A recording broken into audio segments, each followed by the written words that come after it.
আর যখন কোনো মেয়ে ধর্ষিতা হয় তখন আদালতে গিয়া তারা ধর্ষণের বিচার চায়। লজ্জা করা দরকার, ঠিক কিনা? তোমাদের কোনো অসুবিধা হবে না। আর তোমরা এইভাবে যদি বনি আদম, তোমরা সন্তানেরা, তোমরা যদি পর্দা ব্যবহার করো, নিজেদের ইজ্জতকে হেফাজত করো, নিজেদের সম্মানকে তোমরা হেফাজত করো, আল্লাহ রাব্বুল আলামিন বললেন এতে তোমাদের জন্য উত্তম। যালিকা মিন আয়াতিল্লাহি লাআল্লাহুম ইয়াযাক্কারুন। আল্লাহ পাক বললেন, আর এটা উত্তম আয়াত। এ কথার আল্লাহ পাক যে বললেন এটা হচ্ছে যালিকা মিন আয়াতিল্লাহ, এটা আল্লাহর আয়াত। কার আয়াত? আল্লাহ পাকের আয়াত। লাআল্লাকুম ইয়াযাক্কারুন, যদি তোমরা বোঝো, যদি তোমরা অনুধাবন করো, তাহলে তোমাদের জন্য অত্যন্ত ভালো, অত্যন্ত তোমাদের জন্য ফলপ্রসূ। এটা আল্লাহ পাকের আয়াত। আর সেই পোশাক তো আমরা ব্যবহার করা তো দূরের কথা, আজকে সেই পোশাক কি করি আমরা, আমাদের মেয়েদেরকে আরো বেপর্দা বানানোর জন্য মানে অশ্লীল পোশাকগুলো আমরা পিতারা কিনে দেই। যেরকম, ঠিক কিনা? মানে ছেলেদের জন্য মেয়েদের পোশাক, মেয়েদের জন্য ছেলেদের পোশাক। এখন হয়ে গেছে ডিজিটাল যুগ। মেয়েরা ছেলেদের পোশাক পরছে, ছেলেরা মেয়েদের পোশাক পরছে। অনেক মেয়েরা স্কিন টাইট প্যান্ট পরে না, আবার অশ্লীল পোশাকগুলো তারা আজকে পরিধান করছে, অশ্লীল পোশাকগুলো তারা ব্যবহার করছে। তারপরে এই আমরা অভিভাবক যারা আছি, মানে মেয়েদেরকে গান বাজনা ড্যান্স এগুলো আধুনিকতা আমরা শেখাচ্ছি। আমার মেয়ে নাচ করবে, আমার মেয়ে ড্যান্স দিবে, আমার মেয়ে গান গাবে, মানুষের কাছে কি মানে আমার নাম প্রচার হবে। এই যে বিষয়গুলো আমরা আমাদের মেয়েদেরকে আমরা নিজেরা নষ্ট করছি। চিল্লা বলেন, ঠিক কিনা? তাদের উত্তম পোশাক দেওয়া তো দূরের কথা, বরং উত্তম পোশাক না দিয়ে তাদেরকে আমরা শিক্ষা দিচ্ছি উত্তম পোশাকগুলো, যেগুলো আল্লাহর ভয় তাকওয়ার পোশাক আমরা ব্যবহার না করাইয়া আমরা স্কিন টাইট প্যান্ট কিনে দিচ্ছি। বহিরাগত পশ্চিমাদেরকে আমরা অনুসরণ করে আজকে সেই পোশাকগুলো আমরা ব্যবহার করে তাদেরকে শিক্ষা দিচ্ছি। সে সমস্ত নারীরাই, সে সমস্ত রমণীদের জন্য ওই জান্নাতে রাসূল যে ঘোষণা করেছেন, আমি আর সেই কন্যা সন্তানের পিতা একসাথে জান্নাতে অবস্থান করব, কিন্তু ওই পিতার জন্য সেই জান্নাত নয়। আজকে আমার মেয়ে, আপনার মেয়ে স্বাধীনভাবে চলাচল করছে। যেরকম, ঠিক কিনা? স্বাধীনভাবে চলাচল করছে। এই গত একদিন বা 2 দিন আগে চলে গেল ভালোবাসা দিবস, গেছে না? 14ই ফেব্রুয়ারি। হ্যাঁ, 14ই ফেব্রুয়ারি, 14 ফেব্রুয়ারি। এই যে 14ই ভালোবাসা দিবসে সেখানে কারা গেছে? কারা গেল? একজন লাইভ এসে ইকো পার্কের, আমাদের সিরাজগঞ্জের ইকো পার্কে একজন লাইভে গেছিল। লাইভটা আমি দেখলাম, প্রত্যেকটা জায়গায় জায়গায় জোড়ায় জোড়া, কি জোড়ায় জোড়া, একটা ছেলে একটা মেয়ে।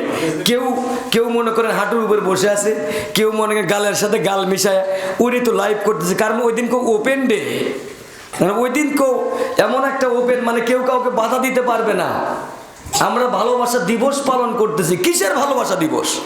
মুসলমানদের জন্য তো যেদিন থেকে পৃথিবীতে আমরা এসেছি সেদিন থেকে মৃত্যুর আগ মুহূর্ত পর্যন্ত প্রত্যেকটা দিন মা এবং সন্তান এবং পিতামাতা, আত্মীয় স্বজন, স্ত্রী, পরিবার পরিজন সকলের সাথে ভালোবাসা আছে। আছে না নাই?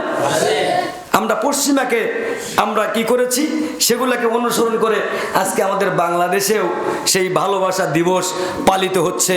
ইকো পার্কে জোড়ায় জোড়ায় আমার ছেলে আপনার ছেলে, আমার মেয়ে আপনার মেয়ে জোড়ায় জোড়ায় যাচ্ছে। আর আমরা পরিবার থেকে তাদেরকে শাসন করতে পারছি না। আমরা মেয়ে কোথায় যায়, আমার ছেলে কোথায় যাচ্ছে, আমার মেয়ে কোথায় যাচ্ছে, অথচ সেই সংবাদ, সেই খবরটা আমরা নিজের মধ্যে আমরা রাখতে পারি না। কিন্তু মেয়ে যখন কোনো কিছু হয় তখন তারা কি করে, যে বিচার চাওয়ার জন্য আদালতে গিয়া তারা মামলা দায়ের করে। যেরকম, ঠিক কিনা?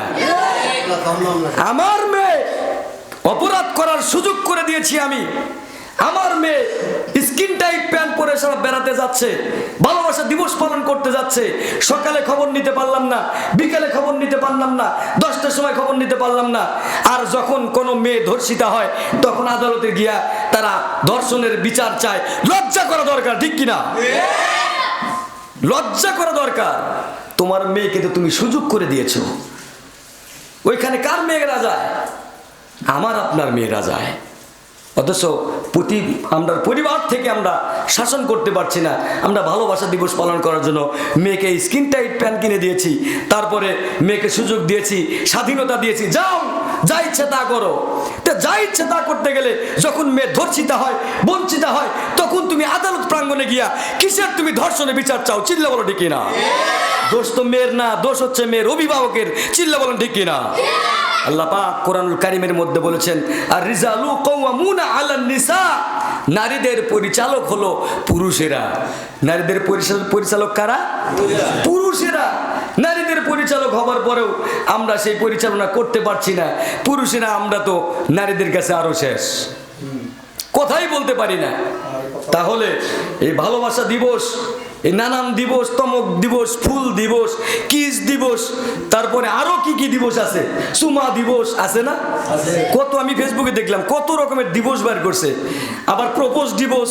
এই দিবস কিসের দিবস? এগুলা কিসের ডে? এগুলা, এই সমস্ত ডে গুলো পালন করা মুসলমানদের জন্য হারাম, হারাম, হারাম।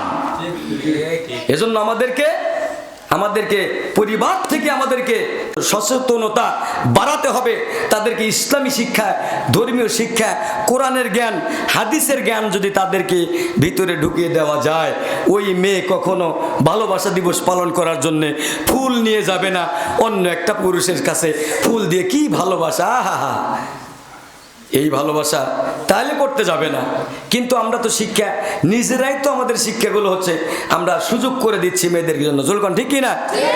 এজন্য আমাদেরকে শিক্ষা, নারী যখনই একটা কন্যা সন্তান পরিবারে আসে, আল্লাহর রহমত বর্ষিত হয়। আর সেই কন্যা সন্তানের জন্য আল্লাহ নবী জান্নাত অর্ডার দিলেন। আর সেই জান্নাতে না যাইয়া মেয়েকে আমরা নর্তকী বানাচ্ছি, মেয়েকে আমরা কি করেছি, ড্যান্সার বানাচ্ছি, মেয়েকে আমরা গায়িকা বানাচ্ছি, মেয়েকে আমরা নানান রকমের এগুলো আমরা করেছি। ওদের জন্য জান্নাত না, ওদের জন্য জান্নাত হারাম। এজন্য আসুন আল্লাহ পাক আমাদেরকে পরিবারে প্রত্যেকটা ছেলে এবং মেয়েদেরকে দ্বীনি শিক্ষায় শিক্ষিত করার তৌফিক দান করেন। সকলে বলি আল্লাহুম্মা আমিন।